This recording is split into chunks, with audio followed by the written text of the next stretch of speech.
Alors, je suis gérant de la société Faso BIM Group. On a un bureau d'études techniques spécialisé dans le BIM. On accompagne les bureaux d'études ou les cabinets qui veulent s'y mettre. Et depuis 2021 maintenant, et on a notre siège qui est à Paris et également à Ouagadougou, la filiale. BIM manager et ingénieur en génie civil de formation. Alors, avant de commencer, j'aimerais poser une petite question. Quels sont ceux qui ont déjà travaillé sur un projet en BIM? Juste lever la main, ça suffira.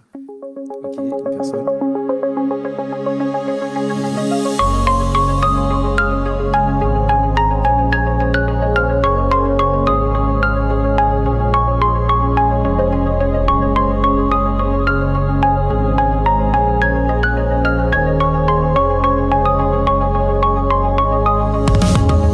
Le 14e congrès et assemblée générale de l'Union des architectes d'Afrique en Kinshasa n'était pas qu'une simple rencontre professionnelle. C'était un carrefour d'idées, un laboratoire d'innovation pour l'avenir de nos villes. Au cœur de débat, le thème de la résilience des villes africaines face aux défis industriels et aux catastrophes naturelles. Parmi les voix qui ont porté cette vision, celle de Faso BIM Group.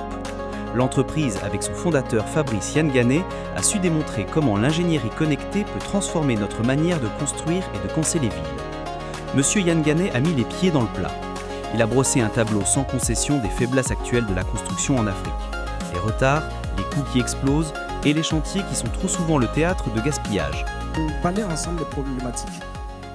Sur une étude qui a été menée en Afrique, est-ce que vous savez que 10% du coût global d'un projet sont dépensés pour refaire ce qui a déjà été fait?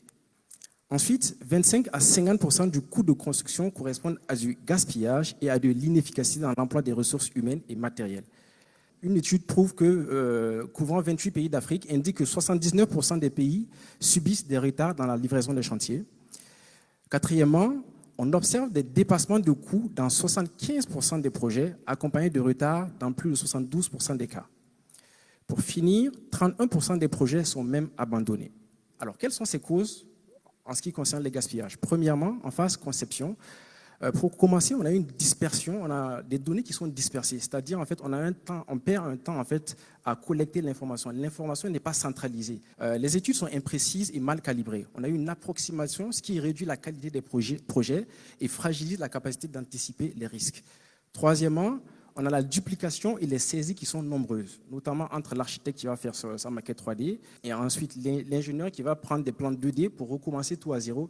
Malheureusement, moi j'appelle ça des ressaisies qui sont nombreuses.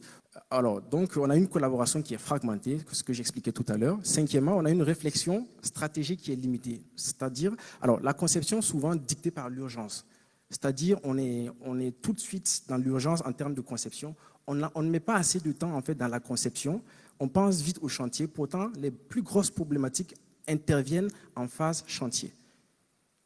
En phase d'exécution, est-ce que vous savez que 7 à 10 les ouvriers sur le chantier en fait, parcourent environ 7 à 10 km par jour, ce qui génère des fatigues, de la perte de temps et des baisses de productivité. On a des déplacements excessifs des ouvriers. Deuxièmement, on a une attente prolongée du matériel ou validation. Environ 10 à 25% du temps passé à attendre du matériel, parce qu'il n'y a pas de planification, des informations ou des validations. Troisièmement, on a des malfaçons et des reprises, ce qui est énorme et bien évidemment coûteux. Quatrièmement, les pannes et les retards logistiques. Cinquièmement, on a les incidents humains et travaux imprévus, notamment les surcoûts, les risques dans la sécurité et perte de confiance dans la fiabilité du projet.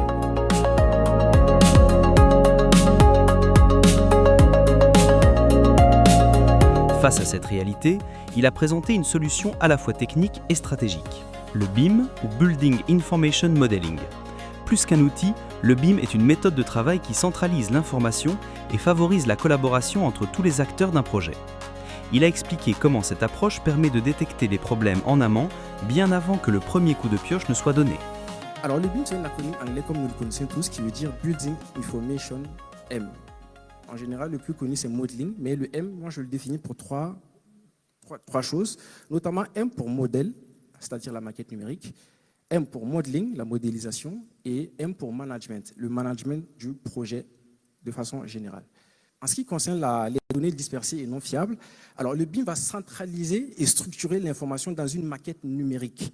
Alors la particularité de cette maquette, c'est qu'elle est informée. C'est-à-dire, je mets des informations dans cette maquette et tous les acteurs en font de même et je profite des informations que l'autre a renseignées. Des études imprécises et mal calibrées. Alors, on aura des simulations prédictives, notamment en termes de climat, structure, énergie, via le BIM, l'intelligence artificielle, pour fiabiliser les estimations et renforcer la résilience des projets.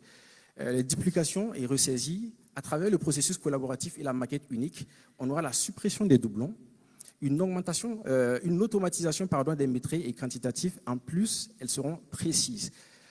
La collaboration fragmentée, à ce niveau-là, on aura un travail collaboratif grâce au BIM sur une plateforme BIM justement intégrée. L'intelligence artificielle va optimiser la coordination et détecter les conflits avant exécution. Donc, c'est-à-dire, on va investir plus de temps en phase conception pour détecter, c'est-à-dire les futurs problèmes qu'on aurait rencontrés sur le chantier. Donc, avec le BIM, je le disais ce matin, c'est construire avant de construire. C'est-à-dire, lorsque je fais une détection de conflit, je peux déjà voir où est-ce que, par exemple, ma maquette structure est en conflit avec la maquette archi. Et là, en ce moment, ça m'alerte et on essaie de trouver une solution avant d'arriver sur le chantier. Donc, ce qui nous permet de gagner en temps en phase chantier et notamment de gagner en argent, en coût global du projet.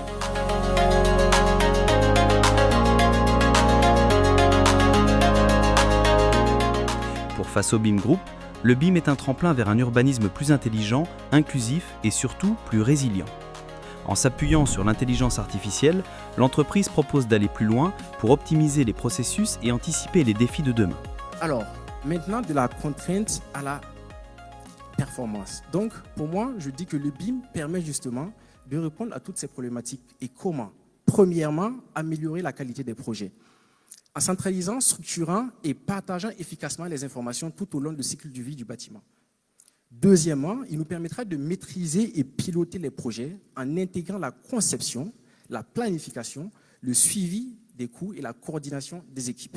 Pour finir, il permettra de soutenir les démarches de développement durable en favorisant la conception des projets plus économes en ressources.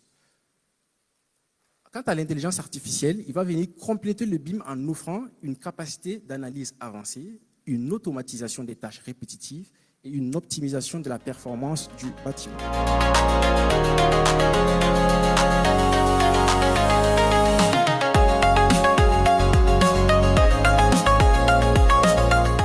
C'est un appel à l'action pour les professionnels africains, une invitation à embrasser le changement et à investir dans la formation et l'innovation.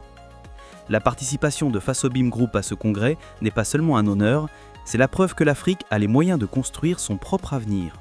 Avec des acteurs visionnaires comme M. Yann Ganet et des solutions sur mesure, le continent peut se positionner comme un leader de la construction innovante, créant des villes plus durables, plus fortes et prêtes à relever les défis de notre temps.